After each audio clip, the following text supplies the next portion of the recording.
विद्यापति जी की बात करें तो उनकी जो खास रचनाएं हैं भगवान शिव के लिए, क्योंकि शिव जी साक्षात उनके घर में एक नौकर के रूप में आए थे। उगना नाम पड़ा था उनका।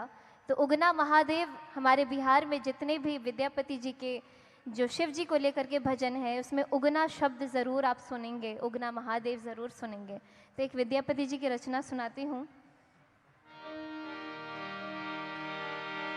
जोगिया ठाड़ अंगन मामे माई, जोगिया ठाड़ अंगन मामे माई, जोगिया ठाड़ अंगन मामे माई, जोगिया ठाड़ अंगन मामे भवन मामे, अंगन मामे भवन मामे माई, जोगिया ठाड़ अंगन मामे माई, जोगिया ठाड़ अंगन मामे।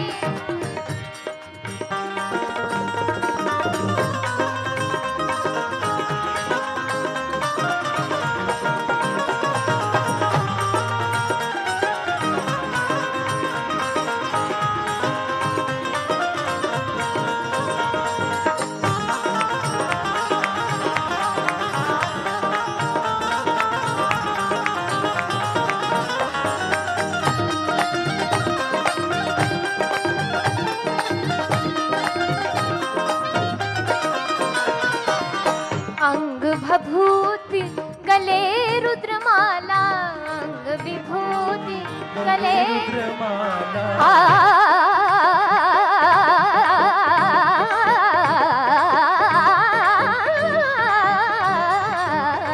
अंग विभूति गले रुद्रमाला,